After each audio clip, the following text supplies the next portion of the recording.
നമസ്കാരം. മ്യാൻമർ തീരത്ത് ബോട്ട് മുങ്ങി 500-ലധികം പേർ മരിച്ചതായി റിപ്പോർട്ട്.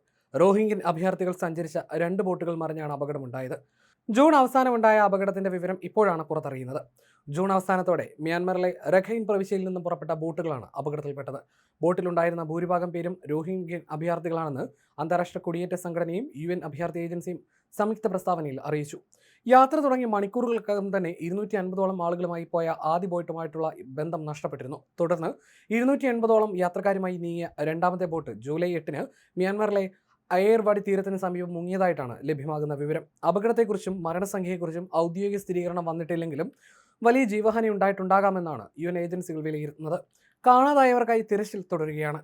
ലക്ഷക്കണക്കിന് അഭയാർത്ഥികൾ തിങ്ങിപ്പാർക്കുന്ന ബംഗ്ലാദേശിലെ കോക്സ് ബസാർ ക്യാമ്പിൽ നിന്നുള്ളവരും ഈ കൂട്ടത്തിലുണ്ടെന്നാണ് പ്രാഥമിക വിവരം. സാധാരണയായി മൺസൂൺ കാലത്തെ രൂക്ഷമായ കടൽക്ഷോഭം കാരണം ഈ സമയങ്ങളിൽ അഭയാർത്ഥികൾ കടൽ മാർഗമുള്ള പലായനം ഒഴിവാക്കാറുള്ളതാണ്. എന്നാൽ മേഖലയിലുണ്ടായ കനത്ത മഴയും വെള്ളപ്പൊക്കവും ക്യാമ്പുകളിലെ കടുത്ത പട്ടിണിയുമാണ് ജീവൻ പണയം വെച്ചും കടലിലേക്ക് ഇറങ്ങാൻ ഇവരെ പ്രേരിപ്പിച്ചത്. UNHCRന്റെ കണക്കനുസരിച്ച് കഴിഞ്ഞ വർഷം മാത്രം വടക്കൻ ഇന്ത്യൻ മഹാസമുദ്രത്തിൽ ഇത്തരം അപകടകരമായ കടൽ യാത്രകൾക്ക് മുതിർന്ന 6500-ലധികം ആളുകളിൽ 900ഓളം റോഹിംഗ്യ അഭയാർത്ഥികളെ കാണാതാവുകയോ മരിക്കുകയോ ചെയ്തതായി റിപ്പോർട്ടുകളുണ്ട്. മെച്ചപ്പെട്ട ജീവിത സാഹചര്യങ്ങൾ തേടി റോഹിംഗ്യകൾ എല്ലാ വർഷവും മനുഷ്യക്കടത്ത് സംഘങ്ങൾ നടത്തുന്ന ജീർണിച്ച ബോട്ടുകളിൽ ഇത്തരം അപകടകരമായ യാത്രകൾ നടത്താറുണ്ട്. അടുത്തിടെ മേഖലയിലുണ്ടായ കനത്ത മഴയും വെള്ളപ്പൊക്കവും സമുദ്രാവസ്ഥ കൂടുതൽ പ്രക്ഷുബ്ധമാക്കിയിട്ടുണ്ട്. ഈ ദുരന്തം കൂടി സ്ഥിരീകരിക്കപ്പെടുകയാണെങ്കിൽ ഈ വർഷം മാത്രം കടലിൽ പൊലിഞ്ഞ റോഹിംഗ്യകളുടെ എണ്ണം 800ലേക്ക് ഉയരും. മ്യാൻമറിലെ വംശീയ കലാപങ്ങളും ബംഗ്ലാദേശ് ക്യാമ്പുകളിലെ കടുത്ത പട്ടിണിയും നരകതുല്യമായ ജീവിത സാഹചര്യങ്ങളുമാണ് പട്ടിണി പാവങ്ങളെ ഈ മരണക്കണിയിലേക്ക് തള്ളിവിടുന്നത്. മനുഷ്യക്കടത്ത് സംഘങ്ങൾ നൽകുന്ന ജീർണിച്ച ബോട്ടുകളിൽ മെച്ചപ്പെട്ട ജീവിതം സ്വപ്നം കണ്ട് കടലിലേക്ക് ഇറങ്ങുന്നവർ ഒടുവിൽ മരണത്തിലേക്കാണ് നടന്നെടുക്കുന്നത്. കടലിലെ തിരച്ചിലിനും രക്ഷാപ്രവർത്തനത്തിനുമായി അന്താരാഷ്ട്ര സമൂഹം അടിയന്തരമായി ഇടപെടണമെന്ന് UN ആവശ്യപ്പെട്ടു. മ്യാൻമർ സൈന്യത്തിന്റെ ക്രൂരമായ അടിച്ചമർത്തലുകളെ തുടർന്ന് ബംഗ്ലാദേശിലെ അഭയാർത്ഥി ക്യാമ്പുകളിൽ അഭയം തേടിയ 12 ലക്ഷത്തോളം വരുന്ന റോഹിംഗ്യകളുടെ ജീവിതം ദുരിതപൂർണ്ണമാണ്. US മറ്റ് അന്താരാഷ്ട്ര രാജ്യങ്ങളും സഹായധനം വെട്ടിക്കുറച്ചതോടെ ക്യാമ്പുകളിൽ കടുത്ത റേഷൻ ക്ഷാമം നേരിടുന്നുണ്ട്. സുരക്ഷിതമായ മറ്റ് താവളങ്ങൾ തേടിയുള്ള ഇവരുടെ യാത്രകൾ പലപ്പോഴും വലിയ ദുരന്തങ്ങളിലും കലാശിക്കുകയാണ്. നിലവിൽ മ്യാൻമറിൽ അവശേഷിക്കുന്ന റോഹിംഗ്യകൾ കടുത്ത യാത്രാവിലക്കുകളും പീഡനങ്ങളുമാണ് നേരിടുന്നത്.